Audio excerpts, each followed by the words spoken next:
Assalamualaikum warahmatullahi wabarakatuh. Halo sahabat semuanya, ketemu lagi nih. Masih melanjutkan pembahasan sebelumnya ya tentang sistem reproduksi laki-laki. Nah, kali ini kita akan membahas mengenai proses pembentukan sperma atau spermatogenesis. Tonton videonya sampai selesai ya, biar materinya dapat dipahami. Dan jangan lupa like jika ada pertanyaan, isi komentar. Dan yang baru bergabung, jangan lupa klik tombol subscribe dan loncengnya ya.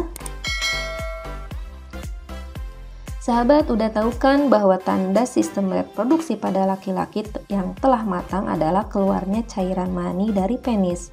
Biasanya keluar melalui mimpi basah yang terjadi pada kisaran usia 10-14 tahun. Kalian laki-laki yang remaja sudah mengalaminya kan? Terus, apa sih sebenarnya air mani atau semen? Cairan mani atau air mani merupakan campuran sel-sel sperma dengan getah yang dikeluarkan oleh kelenjar reproduksi. Masih ingat nggak apa yang termasuk kelenjar reproduksi? Ya benar, ada 3 ya, yaitu kelenjar vesicula seminalis, kelenjar prostat, dan kelenjar Cowper. Masing-masing memiliki cairan atau getah dengan fungsinya yang berbeda. Jika kalian masih belum memahami materi tentang kelenjar reproduksi, boleh disimak video sebelumnya ya tentang sistem reproduksi pada laki-laki. Lalu bagaimana sih proses pembentukan sperma itu? Di awal bab sistem reproduksi manusia, kalian telah atau sudah belajar tentang pembelahan sel ya. Masih ingat kan? Bahwa tujuan sel membelah adalah yaitu untuk pertumbuhan, perbaikan sel, dan untuk reproduksi. Nah, salah satunya adalah untuk reproduksi, yaitu untuk membentuk sel sperma atau sel telur. Nah, bagaimana kaitannya dengan pembelahan sel? Proses pembentukan sperma disebut juga dengan istilah spermatogenesis. Sperma artinya sperma, genesis adalah proses pembentukan. Proses ini terjadi di dalam tubuh Luceminivirus, yaitu saluran panjang yang berkelok-kelok yang membentuk testis. Kedudukan tubuh Luceminivirus dalam testis dapat kalian lihat nih pada gambarnya, dan jika dilihat sayatan melintangnya, di dalamnya kelihatan sperma yang sedang berkembang ya. Terus, kapan sih mulai terjadinya spermatogenesis? Spermatogenesis terjadi dimulai saat masa pubertas, ditandai dengan mimpi basah dan akan terjadi secara terus-menerus sepanjang hidup laki-laki. Kemudian bagaimana sih tahapan spermatogenesis itu?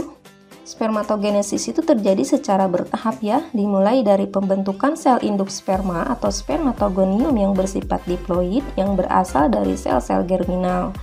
Kemudian sel induk sperma tersebut mengalami pembelahan secara mitosis membentuk spermatosit primer yang bersifat diploid. Nah, spermatogonium ini membelahnya secara berulang-ulang loh, sehingga laki-laki tidak akan kehabisan stok spermatogoniumnya ya. Nah, pembelahan spermatogonium menjadi spermatosis primer ini dilakukan secara mitosis. Masih ingat kan di materi sebelumnya bagaimana tentang pembelahan mitosis? Nah, pembelahan mitosis ini, jumlah kromosom pada sel anakannya sama seperti ini. Jika induknya 2N, maka sel anakannya juga tetap 2N. Selanjutnya, spermatosit primer mengalami pembelahan meiosis tahap pertama membentuk 2 sel spermatosit sekunder yang bersifat haploid. Nah, karena ini tadi membelahnya secara meiosis, maka terjadi pengurangan jumlah kromosom yang tadinya bersifat diploid atau 2N menjadi bersifat haploid atau N. Kemudian spermatosit sekunder mengalami pembelahan meiosis tahap yang kedua membentuk spermatid yang bersifat haploid. Dan akhirnya spermatid mengalami diferensiasi atau perkembangan sehingga membentuk 4 sel sperma atau spermatozoa yang matang yang memiliki bagian kepala, leher, dan ekor. Jadi hasil akhirnya adalah 4 buah sperma yang haploid dan fertil atau siap membuahi sel telur. Jadi bisa kita lihat lagi nih diagram proses spermatogenesis secara lengkap.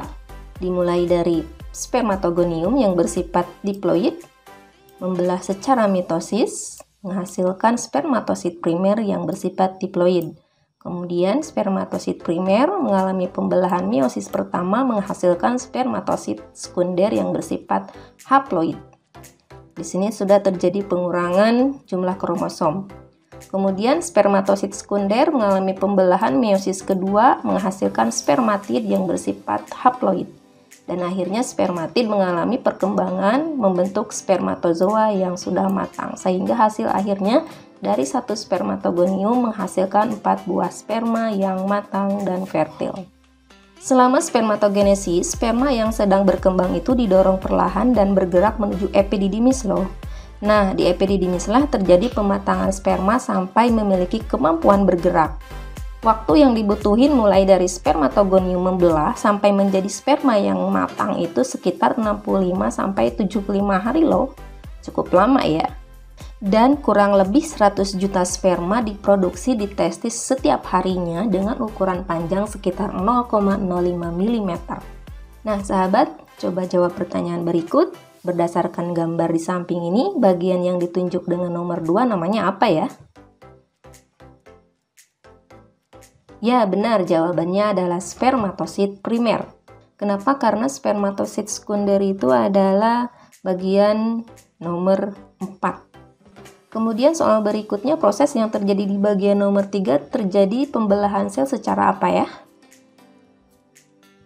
Ya benar, secara meiosis. Ini tepatnya meiosis pertama. Kemudian dilanjutkan dengan meiosis kedua di nomor 5. Dan ini lebih tepatnya spermatosit primer membelah secara meiosis 1 menjadi spermatosit sekunder.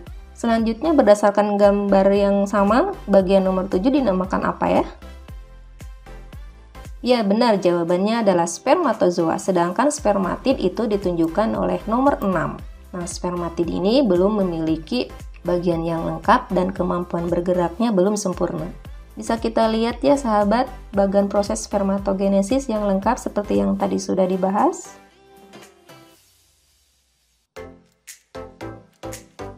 Nah sahabat, tadi proses pembentukan sperma udah nih, terus sperma itu kayak gimana sih strukturnya? Sperma memiliki struktur yang sangat mendukung fungsinya. Sperma memiliki bagian-bagian yang terdiri dari kepala, leher, dan ekor.